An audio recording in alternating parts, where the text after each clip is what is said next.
ಹೆಣ್ಣು ಸಂಸಾರದ ಕಣ್ಣು, ಹೆಣ್ಣಿಂದೇ ಜಗತ್ತು ಎಲ್ಲ, ಹೆಣ್ಣಿಂದ ಎಲ್ಲ. ಪುರುಷರು ಈ ಸಂದರ್ಭದಲ್ಲಿ ಮಹಿಳೆಯನ್ನು ನೋಡಬಾರದು. ನೋಡಿದರೆ ಏನೆಲ್ಲ ಎಡವಟ್ಟು ಆಗುವ ಸಾಧ್ಯತೆ ಕೂಡ. ಸ್ತ್ರೀ ಪುರುಷರಿರುವರು ಸೃಷ್ಟಿಕರ್ತ ಬ್ರಹ್ಮನ ಸೃಷ್ಟಿ. ಅಂತೆ ಈ ಜಗತ್ತಿನ ಸೃಷ್ಟಿ ಈ ಸ್ತ್ರೀ ಪುರುಷನಿಂದ ಆಗಿರೋದು.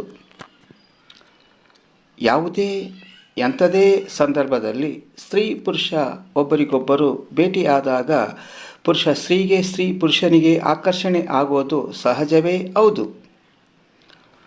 ಇದೇ ವಿಚಾರವನ್ನು ಇಟ್ಕೊಂಡು ನೋಡೋದಾದರೆ ಪುರುಷ ಈ ಸ್ತ್ರೀಯನ್ನು ಕೆಲವೊಂದು ಸಂದರ್ಭಗಳಲ್ಲಿ ನೋಡಬಾರ್ದು. ಹಾಗಾದರೆ ಯಾವ್ಯಾವ ಸಂದರ್ಭಗಳಲ್ಲಿ ಪುರುಷ ಸ್ತ್ರೀಯರನ್ನು ನೋಡಬಾರ್ದು ಅನ್ನೋದನ್ನು ತಿಳಿಯೋಣ ಬನ್ನಿ. ಊಟ ಮಾಡ್ತಾ ಇರೋ ಮಹಿಳೆಯನ್ನು ಮನೆಯಲ್ಲಿ ಹಿರಿಯರು ಹೇಳೋ ಪ್ರಕಾರ ನೋಡಲೇಬಾರ್ದು. ಇದು ಶಿಷ್ಟಾಚಾರ ಅಲ್ಲವೇ ಅಲ್ಲ. ನೋಡೋದ್ರಿಂದ ಅಂಥ ಮಹಿಳೆಯರಲ್ಲಿ ಸಮಸ್ಯೆಗಳು ಶುರು ಆಗ್ತವೆ. ಹಾಗೆ ಅಂಥ ಮಹಿಳೆ ಸರಿಯಾಗಿ ಆ ಸಮಯದಲ್ಲಿ ಊಟ ಮಾಡಲಾಗೋದಿಲ್ಲ. ಮನೆ ಹಿರಿಯರು ಹೇಳೋ ಪ್ರಕಾರ ಯಾವುದೇ ಪುರುಷ ಮಹಿಳೆ ಸೀನುವ ದೃಶ್ಯವನ್ನು ನೋಡಲೇಬಾರ್ದು. ಈ ಥರ ಸೀನುವ ಹುಡುಗಿಯನ್ನು ನೋಡೋ ಪುರುಷ ಯಾವ ಮಹಿಳೆಗೂ ಇಷ್ಟ ಆಗೋದೇ ಇಲ್ಲ. ಹಾಗೆ ಆಕೆಗೆ ಮುಜುಗರ ಆಗಬಹುದು. ದೊಡ್ಡವರು ಹೇಳೋ ಪ್ರಕಾರ ತಾಯಿ ತನ್ನ ಮಗುವಿಗೆ ಹಾಲು ಉಣಿಸುವುದನ್ನು ಯಾವುದೇ ಪುರುಷ ನೋಡಲೇಬಾರ್ದು.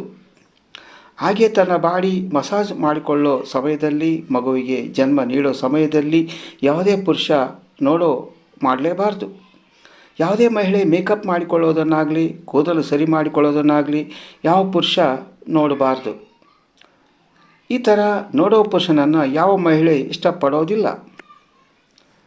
ಮಹಿಳೆ ಬಟ್ಟೆ ಬದಲಿಸಿಕೊಳ್ಳೋದು ಆಕೆಯ ಖಾಸಗಿ ಕೆಲಸ. ಇಂಥ ಟೈಮಲ್ಲಿ ಆಕೆ ಬಟ್ಟೆ ಬದಲಾಯಿಸೋದನ್ನು ಯಾವ ಪುರುಷ ನೋಡಬಾರ್ದು. ಇದು ಯಾವ ಮಹಿಳೆಗೂ ಇಷ್ಟ ಆಗಲ್ಲ. ಧನ್ಯವಾದಗಳು. ಈ ವಿಡಿಯೋ ಇಷ್ಟವಾಗಿದ್ದರೆ ಒಂದು ಲೈಕ್ ಕೊಡಿ. ಈ ವಿಡಿಯೋದಿಂದ ಹೊಸದೊಂದು ಏನಾದ್ರು ತಿಳಿದಿದ್ದರೆ ಈಗಲೇ ಎಲ್ಲರಿಗೂ ಶೇರ್ ಮಾಡಲು ಮರೆಯದಿರಿ. ದಯವಿಟ್ಟು ನಮ್ಮ ಚಾನಲ್ನ ಸಬ್ಸ್ಕ್ರೈಬ್ ಮಾಡಲು ಮರೆಯದಿರಿ. ಮತ್ತೊಮ್ಮೆ ಭೇಟಿಯಾಗೋಣ ಹೊಸ ವಿಡಿಯೋದೊಂದಿಗೆ.